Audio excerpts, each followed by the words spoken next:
Olá, queridos, graça e paz. Eu sou o pastor Oswaldo Lobo, diretor do Instituto Êxodo de Libertação e pastor-presidente da Igreja Batista de Bom Retiro, em Curitiba, Paraná. E eu quero trazer uma notícia para você. Os cursos que vocês sempre me pedem, eles agora estão numa plataforma online. Você pode fazer na modalidade do ensino à distância. As informações estão na descrição do vídeo ou no site www.pastorlobo.com. E eu gostaria de dizer que os livros do Instituto Êxodo, do pastor Oswaldo Lobo e outros conteúdos na área de libertação e batalha espiritual já podem ser adquiridos na nossa loja virtual no www.institutoexodos.com. Aproveite. E mais uma coisa, quero convidar para agora em 2019 você ir conosco a Israel. Vai ser um passeio maravilhoso na Terra Santa, cheio de conhecimento bíblico. A sua vida vai encontrar uma intimidade maior com o Senhor. Nós chegamos em Tel Aviv e depois visitamos Cesareia Marítima, Cesareia de Filipe, Jope, Jordão. Depois nós descemos até o Mar Morto, subimos de novo para Tiberíades, Mar da Galileia, toda a região ali de Jericó e finalizamos em Jerusalém. É uma viagem que vai te levar para bem pertinho de Deus e que vai trazer ao seu coração muita paz. Eu espero você lá. Fica com Deus. Dá um like nesse vídeo, aperta o sininho para você receber as nossas informações. Aproveite, fica na paz. Um chamado movido pela eternidade. Vamos orar? Você que nos assiste pelo nosso canal do YouTube, as pessoas sempre me perguntam, e eu vou repetir até vocês entenderem. Nós somos da Igreja Batista de Bom Retiro, em Curitiba, Paraná. Nós não temos igrejas espalhadas pelo Brasil. Pastor, tem igreja dessa em São Paulo, Rio de Janeiro? Ainda não. Nós servimos a Deus aqui, num bairro muito agradável, próximo do Centro Cívico, do Pilarzinho. Tem um ponto de ônibus que para aqui em frente à nossa igreja. Nós temos estacionamento para aqueles que chegam mais cedo. Em breve teremos estacionamento amplo. Nós vamos ter um outro lugar para a gente alugar aqui do ladinho, que nós estamos orando por isso. Mas os nossos cultos começam sempre às 10 da manhã no domingo, às 19 horas também no domingo, às 20 horas tem um quarta-feira, tem o Ministério Infantil. Nós temos às 19h30 no sábado o Ministério de Jovens, temos às 16h30 o Ministério dos Quase Adolescentes. Você é nosso convidado, Avenida Desembargador Hugo Simas, 1772, amém? Vamos orar. Pai querido, nós nos dobramos aqui diante do Senhor. O teu povo não veio ouvir um homem, Senhor. O teu povo veio ouvir a voz do Senhor essa noite. Por isso que o homem seja retirado e a tua voz tenha liberdade para comunicar a tua palavra ao coração da tua igreja. Fica conosco aqui. O teu Espírito Santo é muito bem-vindo. Fica conosco e nos abençoa. Fala ao nosso coração, em nome de Jesus. Amém. Quero falar um pouco sobre chamado, quero falar um pouco sobre princípios eternos, planos eternos, quero falar sobre o mover da eternidade sobre a vida da igreja. E eu quero para isso usar um texto que está lá em Lucas capítulo 5, um texto longo, de 1 a 10, e ele vai dar o fundamento, o norte, para tudo aquilo que Deus colocou no nosso coração para comunicar a você. Diz assim a palavra do Senhor: certo dia Jesus estava perto do lago de Genezaré, e uma multidão o comprimia de todos os lados para ouvir a palavra de Deus. Viu à beira do lago 2 barcos deixados ali pelos pescadores que estavam lavando as suas redes. Entrou num dos barcos, o que pertencia a Simão, ou seja, Pedro, e pediu-lhe que o afastasse um pouco da praia. Então sentou-se e do barco o ensinava ao povo. Tendo acabado de falar, disse a Simão: vá para onde as águas são mais fundas, e a todos lancem as redes para a pesca. Simão respondeu: mestre, esforçamo-nos a noite inteira e não pegamos nada, mas porque és tu quem está dizendo isto, vou lançar as redes. Quando fizeram, pegaram tal quantidade de peixe que as redes começaram a rasgar-se. Então fizeram sinais a seus companheiros do outro barco, para que viessem ajudá-lo, e eles vieram, e encheram ambos os barcos, a ponto de quase começarem a afundar. Quando Simão Pedro viu isso, prostrou-se aos pés de Jesus e disse: afasta-te de mim, Senhor, porque eu sou um homem pecador. Pois ele e todos seus companheiros estavam perplexos com a pesca que haviam feito, como também Tiago e João, filhos de Zebedeu, sócios de Simão. Então Jesus disse a Simão: não tenha medo, de agora em diante você será pescador de homens. Ele abandona o chamado. Esse Pedro, que tem um chamado, ele se decepciona a tal ponto, se fragiliza, ele se encontra num tempo de vulnerabilidade, ele decepciona a si mesmo, ele frustra o sonho de Deus, e então ele vai buscar uma outra vocação ministerial, ele volta ao seu antigo chamado. Depois disso, Jesus apareceu novamente. Estamos agora em João, capítulo 21, nós lemos Lucas, capítulo 5, e agora vamos para o final. João, capítulo 21, Jesus ressurreto, apareceu novamente aos seus discípulos à margem do mar de Tiberíades, que é a mesma coisa que o mar de Genezaré, ou mar da Galileia. Estavam juntos Simão Pedro, Tomé, chamado Dídimo, Natanael, de Caná da Galileia, os filhos de Zebedeu, Tiago e João, e dois outros discípulos. Vou pescar, disse-lhe Simão Pedro. E eles disseram: nós vamos com você. Eles foram e entraram no barco, mas naquela noite não pegaram nada. A história se repete. Ao amanhecer, Jesus estava na praia, mas os discípulos não o reconheceram. Ele lhes perguntou: filhos, vocês têm algo para comer? Não, responderam eles. Ele disse: lancem a rede do lado direito do barco e vocês encontrarão. Eles lançaram e não conseguiam recolher a rede, tal era a quantidade de peixe. Os discípulos a quem Jesus amava, disse a Pedro: é o Senhor. Simão Pedro, ouvindo-o dizer isso, vestiu a capa, pois havia tirado, lançou-se ao mar. Os outros discípulos vieram no barco arrastando a rede cheia de peixe, pois estavam apenas a cerca de 90 metros da praia. Quando desembarcaram, viram ali uma fogueira, já tinha peixe sobre a brasa e um pouco de pão. Disse-lhe Jesus: tragam alguns dos peixes que acabaram de pescar. Simão Pedro entrou no barco, arrastou a rede para a praia. Ela estava cheia, tinha 153 grandes peixes. Então, ele tem o seu chamado restaurado. Jesus aproximou-se, tomou o pão e o deu a eles, fazendo o mesmo com o peixe. Esta foi a terceira vez que Jesus apareceu aos seus discípulos, depois que ressuscitou dos mortos. Depois de comerem, Jesus perguntou a Simão Pedro: Simão, filho de João, você me ama realmente mais do que esses? Disse ele: sim, Senhor, tu sabes que eu te amo. Disse Jesus: cuide dos meus cordeiros.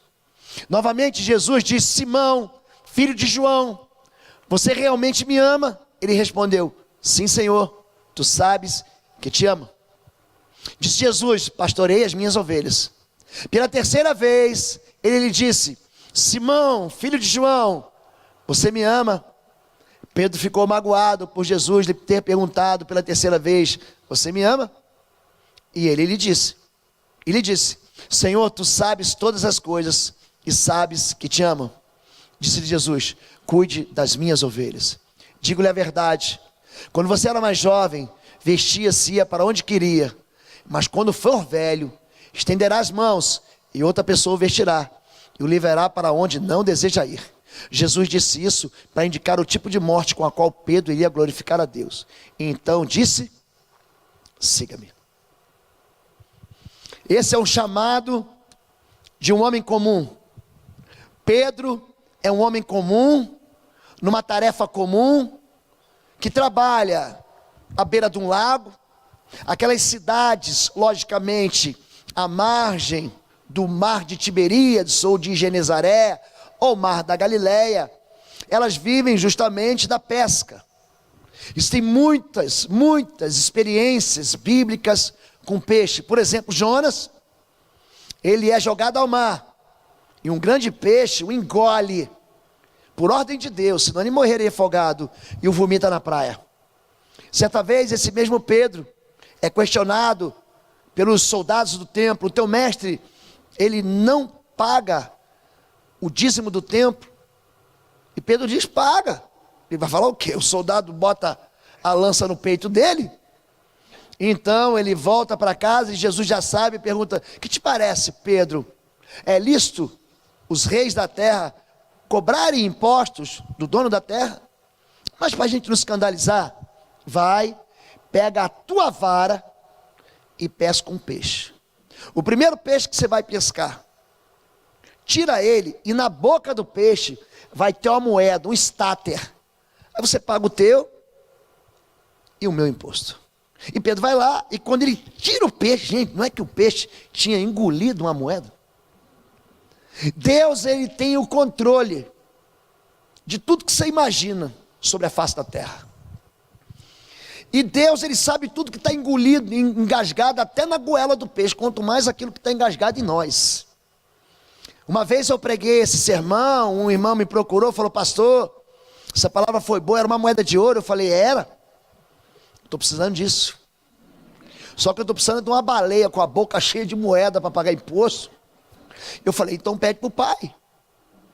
Pedro, ele tem uma vocação natural de gente que mora ali. A palavra Betsaida, que é uma cidade do ladinho de Cafarnaum, a cidade de Pedro, significa justamente isso, casa de pescadores. E eles fazem coisas naturais aos pescadores. Jesus está ali. E por que Jesus sai de Nazaré e vai para Cafarnaum? Porque ali era um ponto, um entreposto comercial, e as pessoas vinham, pegavam as suas mercadorias e iam, e compravam e vendiam, e ouviam as histórias.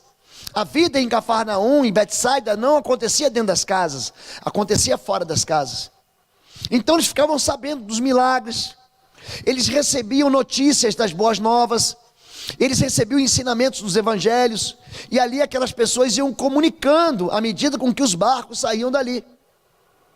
Então Jesus chama um daqueles homens que por natureza serviam a sua comunidade pescando peixe, e entra no barco. Ele está pregando o evangelho, ensinando as boas novas, e quando ele termina, ele diz para Pedro que: Pedro, pega o teu barco e lança. Ele fala: Jesus, quem sabe de pescar que sou eu.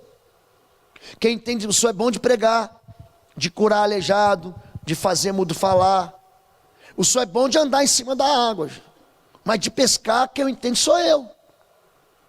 E Jesus fala de novo: pega e vai onde está mais profunda a água. E ele fala: olha, sobre essa palavra eu vou lançar as redes.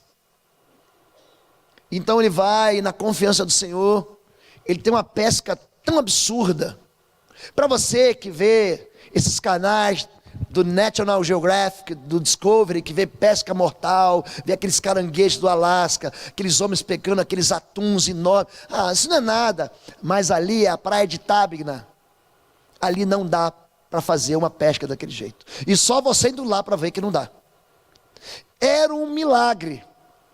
E o negócio foi tão severo que ele chama o barco de Tiago e João e fala: vem me ajudar.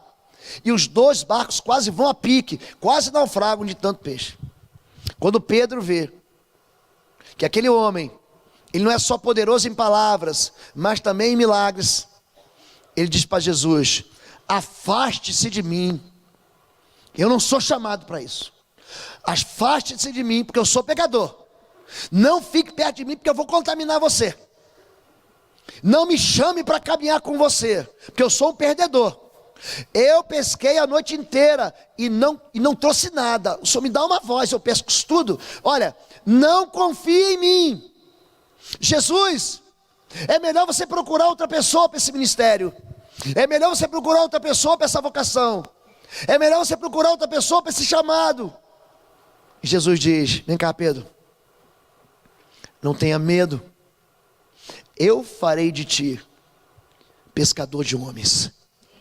A vocação ministerial não tem a ver com aquilo que a gente sabe fazer, mas tem a ver com aquilo que Deus nos ensina a fazer. Eu farei de ti Eu farei de ti pescador de homens.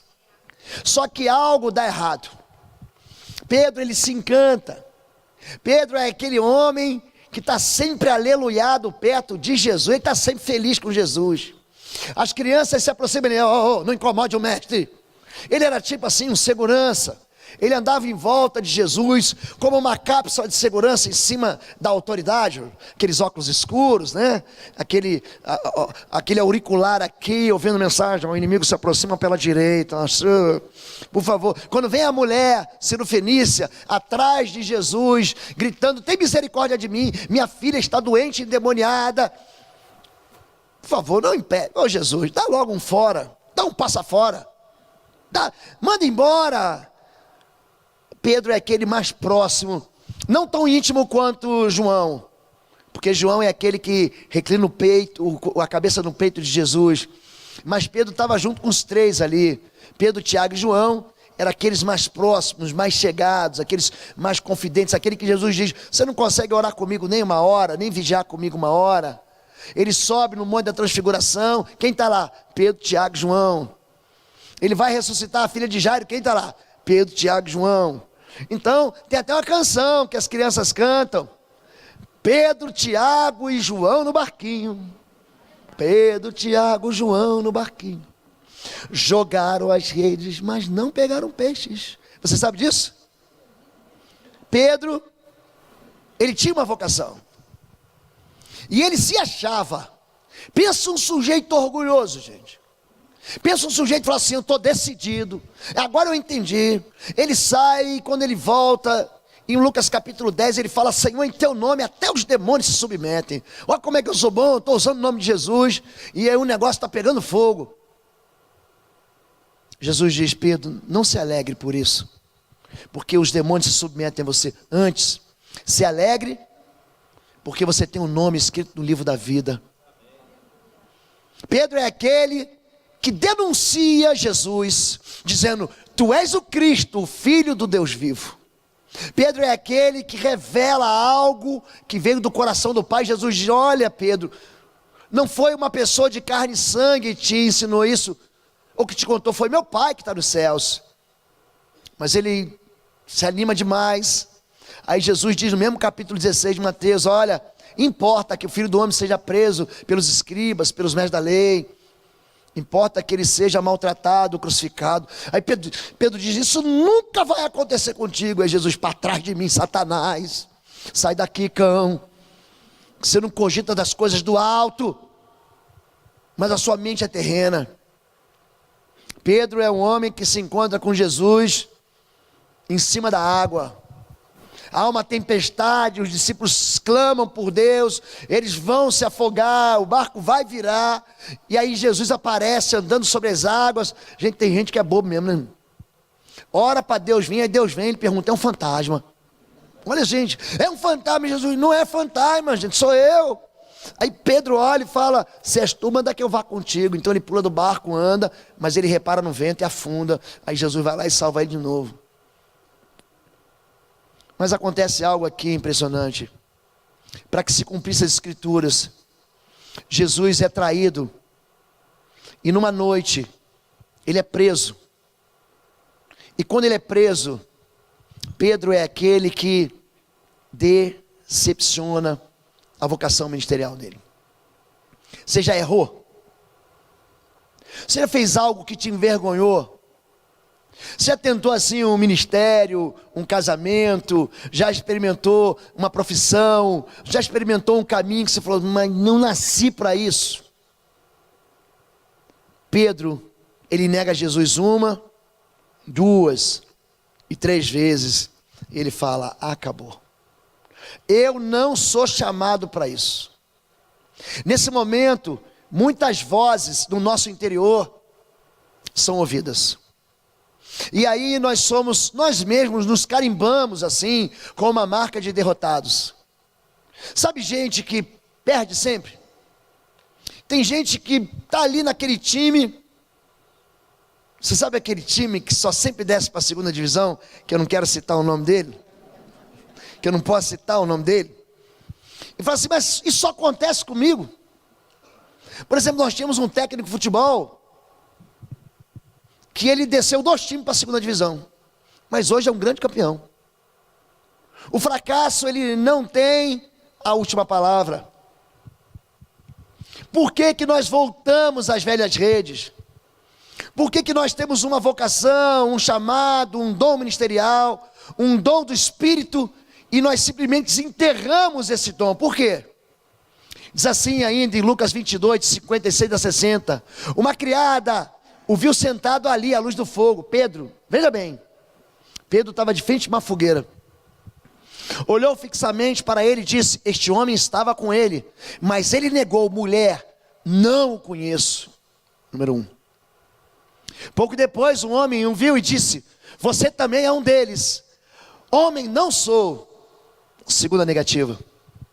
Respondeu Pedro. Cerca de 1 hora mais tarde, outro afirmou: certamente este homem estava com ele, pois é o Galileu. Pedro respondeu: homem, não sei do que você está falando. Falava ele ainda quando o galo cantou. Esse Pedro é o Pedro que na noite anterior, na véspera desse acontecido, dessa madrugada, ele fala: ainda que todos te neguem, eu jamais te negarei. Ele sacou uma espada, porque Jesus havia dito: aquele que não tem uma espada, venda a sua capa e compre uma. Então ele fala: eu tenho uma aqui, e ainda que todos te rejeitem, eu jamais te rejeitarei. Mas Deus havia avisado ele. Deus sempre avisa a gente: calma, Pedro, essa noite, antes do galo cantar, 3 vezes você vai me negar. Antes do galo cantar, você vai esquecer do ministério. Antes do galo cantar, você vai esquecer que eu te chamei para ser pescador de homem. Antes do galo cantar, você vai jogar as promessas que eu te fiz no lixo. Antes do galo cantar, você vai dizer: eu sou incapaz, eu não posso. Antes do galo cantar, você vai esquecer quem você era, vai jogar a sua identidade no ralo. Antes do galo cantar, essa tua coragem vai embora. Por quê que desistimos do chamado ministerial? A resposta está aqui. Em Marcos 14, de novo ele negou. Pouco tempo depois, os que estavam sentados ali perto disseram a Pedro: certamente você é um deles, você é Galileu. Ele começou a se amaldiçoar, e a jurar: não conheço esse homem de quem vocês estão falando. E logo o galo cantou. Quantos de nós aqui conhecemos uma pessoa que já esteve na igreja, evangélico, filho seu, primo seu, amigo seu, gente que andou e falou de Jesus com você, gente que te trouxe para o evangelho, gente que já foi pastor, gente que já foi ministro, gente que já serviu a Deus no altar, no ministério de louvor? Quantos conhecem aqui uma pessoa que está desviada? Levanta a mão assim, levanta a mão. Eu conheço um desviado, pode levantar a mão assim, bem alto. Fica com a mão levantada, agora olha para o lado aí. Você não conhece nenhum desviado? Nenhuma pessoa desviada? Nenhuma pessoa que aceitou o evangelho e depois desviou? Gente, para cada crente que tem na igreja tem um desviado fora. Pode abaixar essa mão. Gente que desiste da vocação. Gente que um dia entra na igreja e fala: eu não quero mais saber de Jesus. Volta para a droga, volta para a bebida. Se envolve num caso adúltero. Se envolve com falcatruas. Tem o coração na ganância. Tem o coração no poder político. E deixa o chamado. E abandona, como quem diz: eu não quero mais. Gente que se decepciona na igreja. Gente que é frustrado por causa de briga dentro da igreja, por causa de competições ministeriais. Gente que deixa o evangelho do reino por causa de nada. Gente que se desvia porque Deus diz não, pronto. Deus diz não, ele fala: então não quero mais. Por que que Pedro vai embora? Por que que nós deixamos? Primeira coisa que entender é que o passado de fracasso joga a gente para longe do ministério, do chamado que Deus tem para a gente. Muita gente aqui tem vocação. A maioria das pessoas aqui não nasceu nessa igreja aqui. A esmagadora maioria das pessoas que estão aqui hoje não nasceram de novo nessa igreja. Você vem da Assembleia de Deus, você vem da Quadrangular, você vem de outra batista, de uma presbiteriana, de uma comunidade, de uma metodista. Você não nasceu aqui. E aonde você nasceu, ali, Deus despertou um chamado em você. Deus te trouxe através de uma palavra profética. Deus trouxe para você através de uma revelação. Deus fez arder no teu coração o fogo ministerial. Só que hoje você vem e fala, não quero mais. Você senta aqui como quem diz, não, eu já venho aqui domingo, eu louvo ao Senhor, eu trago um dízimo, uma oferta, eu até canto no coral da Páscoa e do Natal, mas me deixa sentado aqui. Você é como Pedro, que volta para a antiga rede. Deus havia dito para ele, larga a rede. O teu negócio não é aqui. O teu negócio não é com o comércio. O teu negócio é com o evangelho. Havia um chamado apostólico para Pedro. E Pedro ignora isso. Por quê? Pedro foge para as redes porque imagina, agora é o fim. Neguei Jesus. Decepcionei a minha igreja. Eu fui pego no ato, no pecado. E aquilo que eu fiz negou a essência do evangelho que eu prego. Eu, Pedro, todo mundo confiava em mim. Todo mundo dizia, se o Pedro vai, eu vou também. Sabe aquele líder? Pedro é responsável por algumas pessoas estarem com ele. Pedro está com seu irmão, mas André e Tiago eram seus sócios. Ele fala aí, vamos lá naquela igreja que eu ouvi um homem falar, ele é o Messias. E a ponto de outro falar, vem, pode vir alguma coisa boa de Nazaré. Jacó ele faz uma lambança, e ele foge para Padã Arã, ele vai para bem longe, pensa um lugar longe, gente. Ele rouba a bênção do irmão, ele rouba o ministério do irmão, olha que coisa, gente. E aí ele pensa que vai ser feliz, e ele se torna escravo por 20 anos, na casa de Labão, uma das piores figuras masculinas de autoridade que você vai encontrar no Antigo Testamento é Labão. É um homem terrível, que lança as duas filhas na arena de um casamento bígamo por causa de dinheiro. Um homem que vende as próprias filhas ao sofrimento para enriquecer e prosperar os seus rebanhos. Esse homem, quando ele vai para o deserto, ele deita a cabeça numa pedra lisa, ele faz uma pedra de travesseiro. Olha como é que a consciência dele estava. Ele dorme e sonha com Deus. Ali o lugar é Maanaim. Maanaim significa 2 exércitos. Ele vê 2 exércitos de anjos. E aí ele fala assim, ele viu uma escada e os anjos subindo da escada e descendo. Ele fala, o sonho acabou. Esse negócio de eu herdar a herança, de eu herdar o direito de primogenitura, isso acabou. Junto com eles, eu quero colocar outros homens. Moisés, ele fala assim, eu vou libertar esse povo. Ele tinha o chamado vocacional para a libertação, tinha. Só que ele quer fazer na carne. Então ele vê um soldado inimigo e vai lá, esgana aquele soldado e mata o soldado e tenta enterrar. Tenta esconder, trazer para as trevas aquilo que ele fez na luz. Só que ele é obrigado a fugir para Midian. O chamado dele ia ser cumprido pelo Espírito de Deus, mas ele quer fazer na carne, ele quer fazer do jeito dele. Ele não se submete à autoridade pastoral, à liderança ministerial, à autoridade do pai e da mãe. Ele tem a sua autoridade minada em casa. Homens como esse se juntam. A gente tem um sujeito chamado Arão, que é irmão de Moisés, que faz uma bobagem. E então, ele prepara um bezerro de ouro. Aquele homem que ia ser um sacerdote, que Deus o chamou como sumo sacerdote, que colocou sobre a cabeça dele um turbante com uma placa de ouro escrito santidade ao Senhor. Ele consegue pegar tudo que Deus deu para ele e jogar no lixo, como quem diz, agora acabou. homens e mulheres antes de mim e de você fracassaram, decepcionaram, tiveram um passo de derrota. Mas Deus, presta atenção nisso, Deus não destrói uma vida destruída.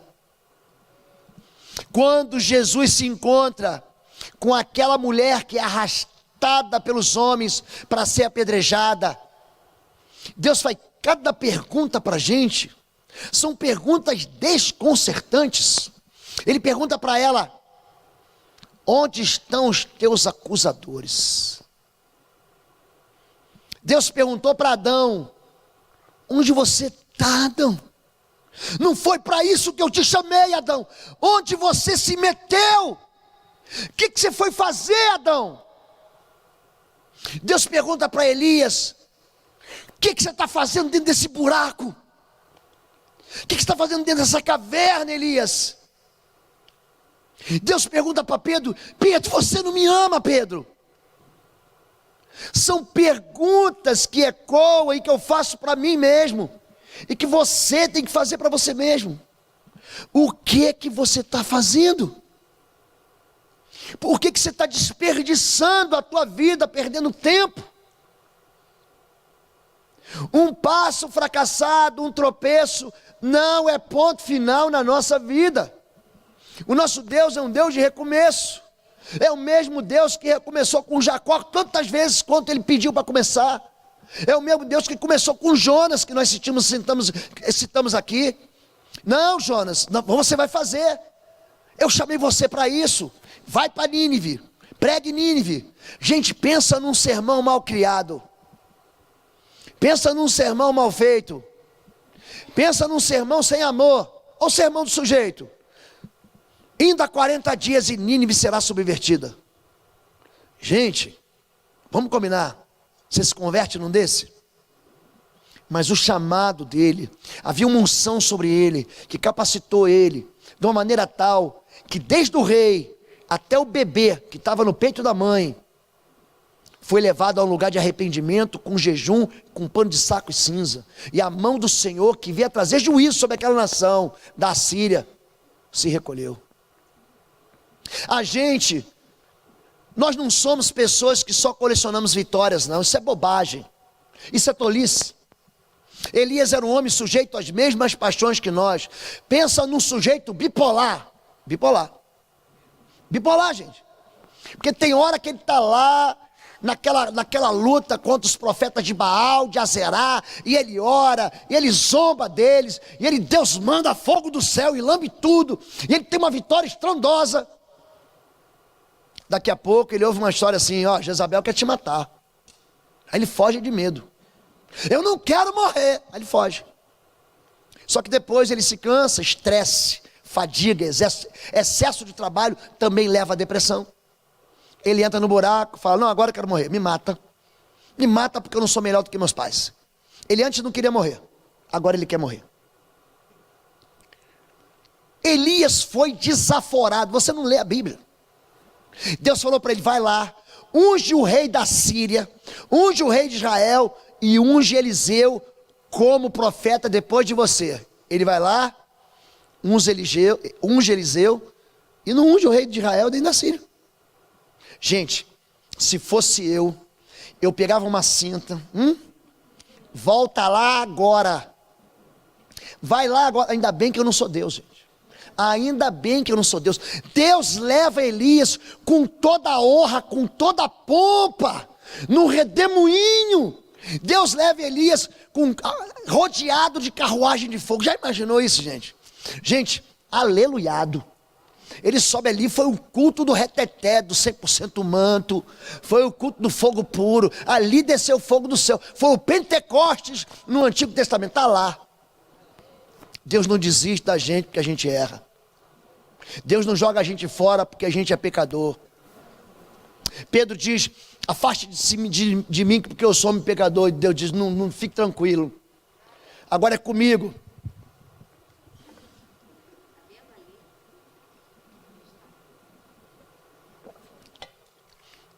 Ela me avisa da água, porque eu me esqueço de verdade. Eu fico tão animado Obrigado, minha irmã. Segundo, o que mais faz a gente voltar e abandonar o chamado? A influência da derrota dos outros. Olha só. Estavam juntos Simão Pedro, Tomé, chamado Dídimo, Natanael, de Caná da Galileia, os filhos de Zebedeu, João e Tiago, e 2 outros discípulos. Olha o que ele diz: vou pescar. Disse-lhe Simão Pedro, eles disseram: nós vamos com você. Vamos desistir desse negócio, vamos embora dessa igreja. Já viu como é que funciona a racha de igreja? Racha na igreja acontece por uma decepção, acontece por orgulho, acontece por cegueira. O sedutor, ele contamina o rebanho. É uma obra satânica. Quando a Bíblia fala de Satanás, ele diz: com a sua cauda, ele levou 1/3 do exército de Deus. 1/3. A sedução, ela engana a gente. Quem aqui já foi seduzido um dia? Não precisa levantar sua mão, irmão, para você comprar uma roupa que você nunca usou na vida. Já comprou uma roupa, uma bota, um sapato, uma rasteirinha que você nunca usou? Ficou lá a propaganda na televisão, aquela moça com o cabelo solto ao vento, sorrindo, com aquela roupa nova, com aquele sapato novo, você fala: vou comprar. Aí você compra e não usa. A propaganda funciona assim, como uma isca, como um convite para uma armadilha, uma arapuca. Vem, vem. E quando você cai lá, você não consegue sair mais. Fala: por que eu comprei isso aqui? Pedro, ele sabe o que faz. Pedro, que era o vocacionado, Pedro que tinha um chamado, Pedro aquele que Jesus disse: as portas do inferno não prevalecerão, eu te dou a chave do reino dos céus. Pedro era aquele que tinha as promessas do Pai. Você não vê promessa de mais ninguém, a não ser de Pedro. De ninguém. A única promessa que Deus dá são para os filhos de Zebedeu, que eles pedem para sentar um à direita e à esquerda. Jesus pergunta assim: teus filhos podem beber do cálice que eu vou beber? Aí a mãe: pode. Tem mãe que vou te falar a coisa. Empurrou os meninos. Pastor, bota o meu filho no ministério, ele tem chamado. Gente, pode beber? Então ele vai beber. Foi o primeiro a perder a cabeça, Tiago. Foi o primeiro apóstolo a morrer. Um se enforcou, que foi Judas, ele se matou. Mas Tiago foi logo para a fita. Passaram o cerol nele. E não foi o comando vermelho, não. Não foi de bala perdida, não, gente. Ele morreu para que se cumprisse a palavra que saiu da boca dele. Por que nós abandonamos o chamado? Porque nós somos contaminados pelo fracasso de pessoas que a gente acha que são pessoas que não podem cair. Havia um pastor no Brasil, na década de 80 e 90. Ele abençoou profundamente a minha vida. Eu ia nos encontros dele, nos congressos que ele fazia. Um homem da igreja presbiteriana, um chamado extraordinário, uma vocação de liderança nacional. Quando ele caiu, ele levou um monte de gente amargurada com ele. A derrota dos outros é influência para que a gente abandone a vocação ministerial que Deus dá para a gente. Número 3, decepção com a promessa de Deus. Olha que coisa. Êxodo 32, então Moisés desceu do monte, levando nas mãos as 2 tábuas da aliança, estavam escritas de ambos os lados, frente e verso. As tábuas tinham sido feitas por Deus, o que nelas estava gravado foi escrito por Deus. Quando José ouviu o barulho do povo gritando, disse a Moisés, quando Josué ouviu o barulho do povo gritando, disse a Moisés: há barulho de guerra no acampamento. Respondeu Moisés: não é canto de vitória nem canto de derrota, mas ouço o som de canções. Quando Moisés aproximou-se do acampamento e viu o bezerro e as danças, irou-se e jogou as tábuas no chão ao pé do monte, quebrando-as. Ele pegou o ministério dele. Em Atos capítulo 7, a Bíblia fala do próprio Atos, estou no Novo Testamento. A Bíblia fala que o próprio Moisés diz: Deus vai levantar um profeta semelhante a mim, falando de Jesus. Um ícone. Moisés é um homem extraordinário, que num determinado ponto do ministério falou: chega! Ele pega as tábuas da aliança, ele quebra aquilo. Ele fala: não quero mais, não brinco mais. Nós dizíamos, quem não sabe brincar não desce pro play. Pronto, ele fala: para mim acabou. Game over, eu vou embora, eu não quero mais saber disso. Ele desiste da vocação dele, de ser líder, de tirar aquele povo, de ensinar para eles a aliança de amor de um pai. Ele quebra por quê? Porque ele se decepciona com a igreja dele. Ele ensina, e daqui a pouco está a igreja no pecado, e publicando o pecado no Instagram, porque ele ouviu som de canções. Ele está vendo que tem gente que não basta pecar, ele tem que mostrar que é pecador para dizer, eu tenho liberdade. Olha, eu vou falar uma coisa para você, querido. Existe algo, uma lei maior do que a lei da liberdade, chama-se lei do amor. Tem muita gente aqui que tem liberdade para beber, só que você fica publicando no Instagram, e tem um irmão, o maior vetor para droga, para crack, para cocaína, é a bebida alcoólica. Nas casas de recuperação, o sujeito vai, ele larga a cocaína, ele larga o crack, mas ele não larga a cachaça. E aí a pessoa vai, e além de beber, publica como quem diz, eu tenho liberdade em Cristo. Querido, você tem sim. Mas tudo é lícito, nem tudo te convém. Tudo é lícito, mas você não pode deixar ser aprisionado por isso. Você não pode ser escândalo para os outros. O povo de Israel ali, Moisés trabalhando, ele vai, ora, vem 1, 2, 3, 10 pragas, o povo vem e chega diante do mar, o mar se abre, e Moisés, vamos gente, vamos. Gente, tem um negócio interessante que você vai ver no último capítulo de Gênesis. Quando eles saem do Egito, até o sarcófago com a múmia de José estava lá. Pode pegar o capítulo 34 de Gênesis. Eles estão carregando. Veio 8 pessoas carregando a múmia de José. Porque José falou, ó, quando Deus tirar a gente daqui, eu quero meu corpo lá em Israel, lá na terra prometida. Pensa o trabalho que Deus para a gente. Carregar velho, carregar criança. O ministério, gente, é algo pesado. E aí, de repente, quando ele chega, ó, vou subir que eu vou bater uma conversa com Deus. Ele fica lá bastou 40 dias. O deserto encharcou o coração do pessoal de medo, de incredulidade. Eles abandonam Deus e fazem um bezerro. Ele fala, eu não quero mais saber de ministério. Gente, o que eu conheço de pastor que desviou, que afastou, é um negócio impressionante. Por quê? Porque ele acha que ministério é coisa molhada, pastor, vai ser sopa. O ministério, pastor, é tranquilo. Não é, querido. Não é tranquilo. Ovelha morde, sabia disso? É. Ovelha também morde. Tem ovelha que não é lobo e morde, olha que coisa.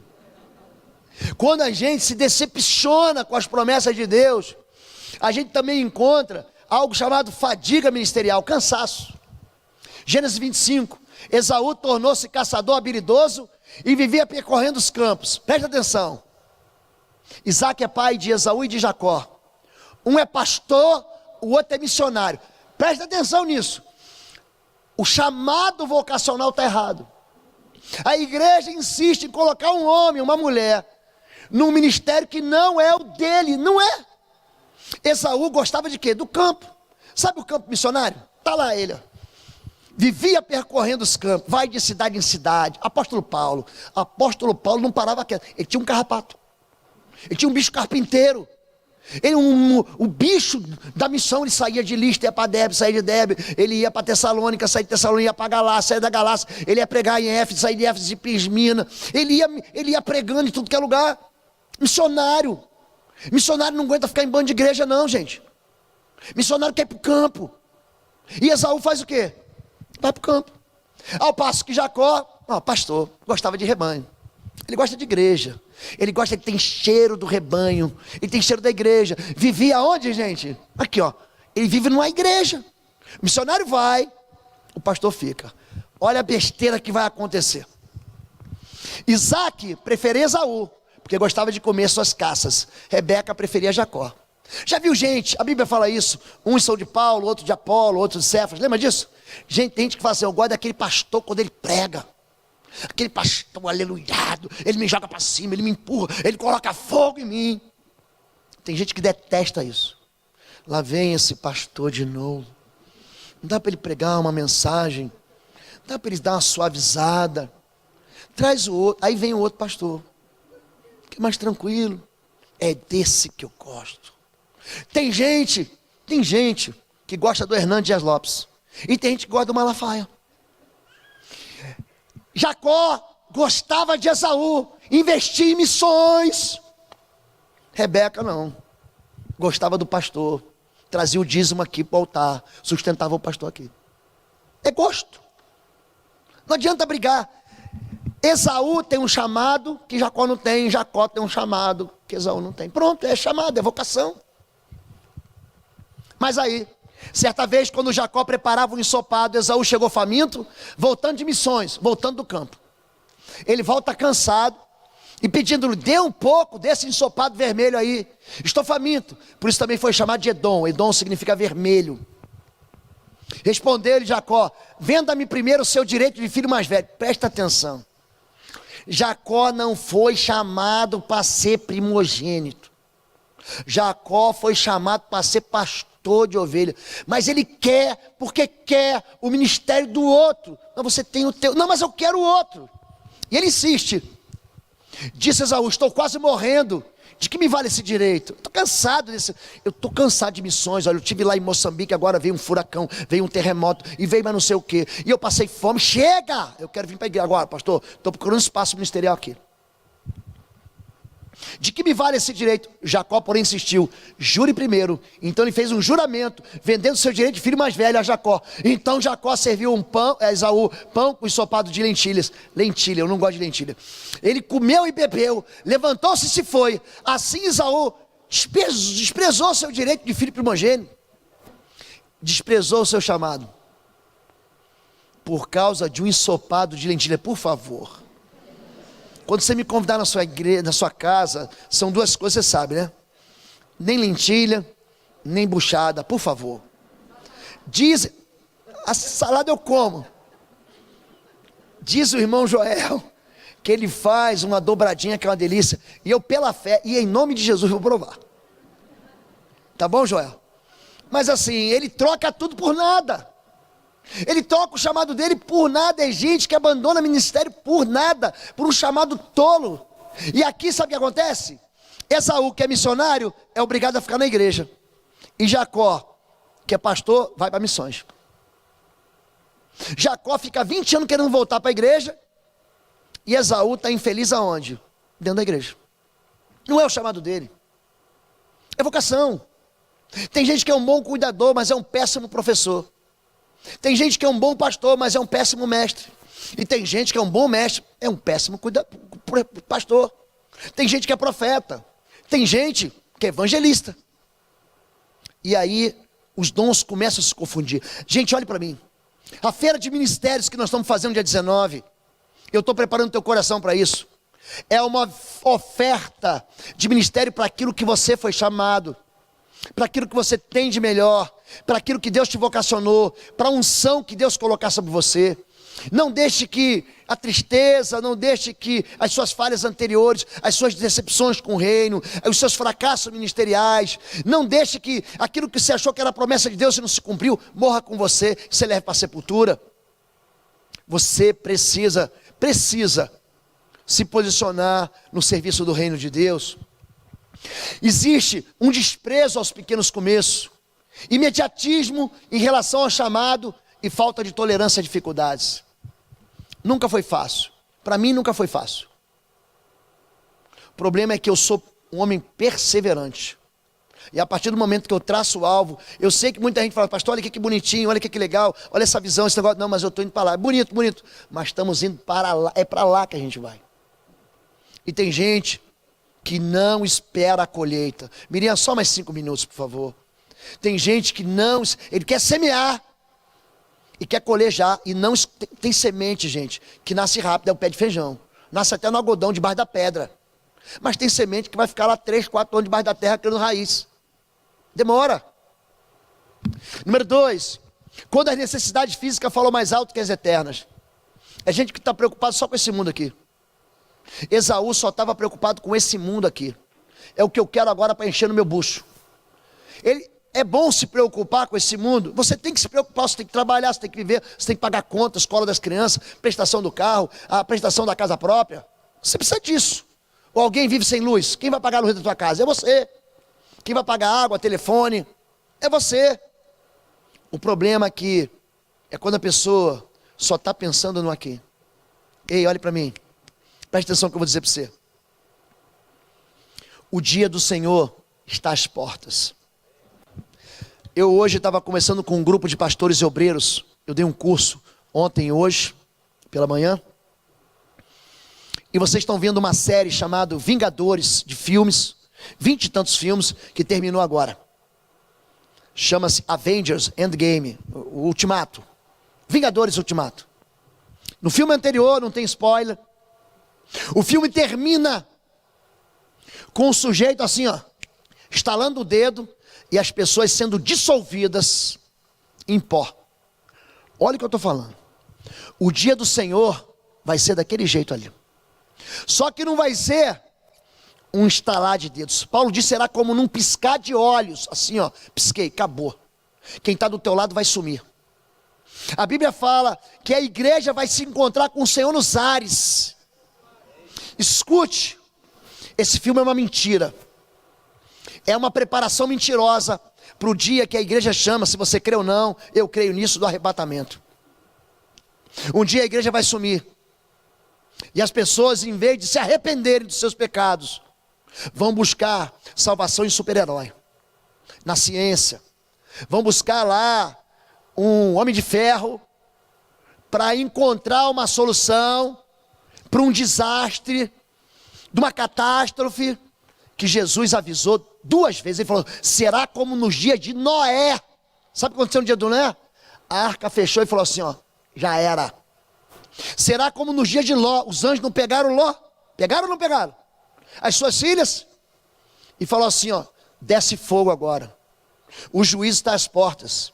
Esse filme é uma comunicação mentirosa para o coração de você que é crente, não, mas para o coração do ímpio. Ele vai falar assim, há uma solução. Alguém vai inventar alguma coisa, vai trazer alguma história para nos vingar. Não haverá nenhuma escapatória, a não ser um coração quebrantado e contrito diante do Senhor Jesus, uma aliança com o Cordeiro. Quando nós falamos sobre desprezo aos pequenos, é gente que despreza o plano original, é gente que quebra, sabe o que? Ó, eu quebro as tábuas. É gente que tem um chamado e fala, eu quero trocar contigo. Eu e você, gente, nós temos algo puro em nós. Não deseje aquilo que não é seu. Não deseje uma vocação, nem uma posição que não é sua. Você nunca vai ser Moisés, nem eu. Eu vou ser Osvaldo, e você vai ser Darcy para sempre. Não dá para a gente ser igual. É por isso que a Bíblia fala da multiforme sabedoria de Deus manifesta na igreja. Somos diferentes mesmo. E temos vocações chamadas diferentes, mas não despreze isso. Pedro jogou tudo isso fora, mas Jesus resolve restaurar ele. Em Marcos capítulo 16, Jesus diz para aquela mulher, vai lá, diz aos discípulos para me encontrar em Jerusalém, e diz também a Pedro, ela usa o nome de Pedro, que está pensando que acabou tudo, para ele estar lá comigo. E Jesus então vai para a praia, e lá na praia ele pergunta, filhos, vocês pescaram alguma coisa? Não, estou a 90 metros de distância da praia. Lança a rede do lado direito, e quando eles recolhem a rede, aquele lugar, entenda isso, não dá naquele lugar raso para pescar 153 grandes peixes, não tem jeito, só um milagre. Quando eles recolhem as redes, João fala, aquele a quem Jesus amava, é o mestre. Pedro se veste e sai nadando. Primeiro ele faz para depois pensar no que está fazendo. E ele começa a nadar, ele chega na praia depois do barco. O texto é tão interessante. Ele devia nadar cachorrinho, o parafuso, porque o barco chega antes dele, ele ajuda a tirar. Quando ele chega com peixe, Jesus já está com pão e com peixe, já está lá pronto. Jesus conforta, olhe para mim. Deus não desiste do nosso chamado vocacional. Deus não desiste do nosso chamado ministerial. Jesus vai buscar Pedro, presta atenção nisso. Ele não diz assim, Pedro, agora eu não quero mais conversar com você. Não, ele fala, vamos começar de novo, Pedro. Ele, presta atenção, ele restaura o amor de Pedro por ele. Pedro, você me ama. Você me ama, Pedro. Pedro, você me ama. E por fim ele restaura o ministério de Pedro. Então cuida dos meus cordeirinhos. Ó, sabe por que a gente serve a igreja? Eu estou com um monte de pastores convidados aqui. Nós servimos a igreja porque nós amamos ao Senhor. Olha o que eu vou dizer para você. Se você assumir um ministério porque você ama a igreja, ou ama a ovelhinha, a primeira mordida que você tomar, você vai embora. Vai. A história é o contrário. Jesus diz: você me ama, então cuida dos meus cordeiros. Os cordeiros, as ovelhinhas de Jesus, crucificaram Jesus. Você não está entendendo, Pedro? Se falaram mal de mim, vão falar mal de vocês. Se chamaram o filho do homem de Beelzebu, do que vão chamar os domésticos da casa? Se eles me rejeitaram, rejeitarão a vós também. Mas se eles creram em mim, também crerão em vós. Nós, cada um de nós tem uma vocação. Eu estou muito animado. Pensa num pastor, aleluia, sou eu. Pensa no homem pegando fogo, sou eu. Para que Deus desperte no coração da nossa igreja o chamado vocacional. Gente, você pode ir para a porta para dar sorriso. Hoje o pastor Cláudio Andrade, pastor de missão mundial, pregou para a gente aqui, ele falou, é uma linguagem universal. Você dá um sorriso, serve para qualquer país, em qualquer lugar, em qualquer tribo e nação. Você dá um sorriso. É por isso que a nossa campanha é: faça a terra se alegrar. Dá um sorriso. Você pode dar um abraço. Você gosta de criança, você pode servir no ministério infantil. Gente, você faz comida. Nós vamos ter um novo ministério aqui chamado Tratoria. Isso já me dá água na boca, esse nome. Querido, você gosta de trabalhar com família? Você já teve tua família restaurada? Vem dar testemunho. Você toca um instrumento musical. Eu sei que tem gente aqui que toca harpa, que toca saxofone. Tem um irmão aqui, gente, que toca um instrumento que eu duvido que você sabe. É um oboé. Já viu o oboé? Ele toca. Está aqui. Tem irmão que canta. Gente, imagina se a igreja dependesse de mim para cantar. Imagina, gente. Tem pessoas aqui com chamados de ensino. Tem pessoas aqui que podem ajudar no Mãos que Aquecem. Tem pessoas aqui que podem ajudar no Ministério de Surdo. Gente, como o Ministério de Surdo tem abençoado as vidas. Como pessoas com deficiência auditiva estão se aproximando do Evangelho. Gente, esse homem aqui tem uma vocação. Ele não tem, é um pastor sem salário. Vocês sabiam disso? Vocês sabiam disso? Ele não perde um culto. Ele está na quarta. Ele está no domingo de manhã. Ele está no domingo à noite. As filhas dele estão no altar. Ele ama o reino de Deus. Querido, deixa Deus mover você pela eternidade e pelos assuntos da eternidade.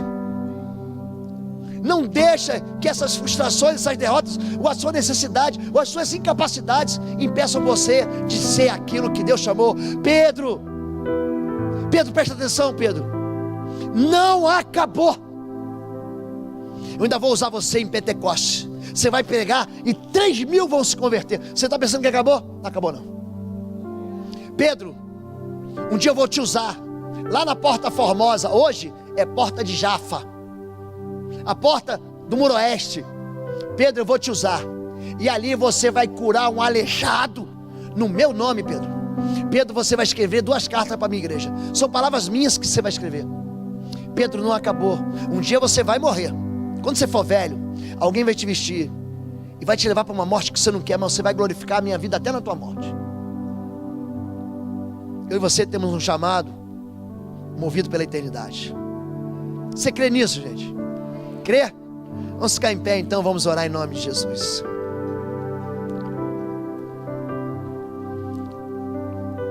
Você que não tem ministério nessa igreja, e Deus falou com você essa noite, e Deus falou, e você quer pelo menos dizer: Deus, onde é que eu vou servir? Você fica pensando assim: aonde que eu vou servir? Você não tem ministério e quer o ministério, levante sua mão. Pode levantar sua mão. Deus abençoe todos vocês. Você não tem e quer um, Deus abençoe. Não precisa ser líder não. Chamada é para o serviço. Tem gente aqui achando: não, eu não quero liderar. Não precisa liderar.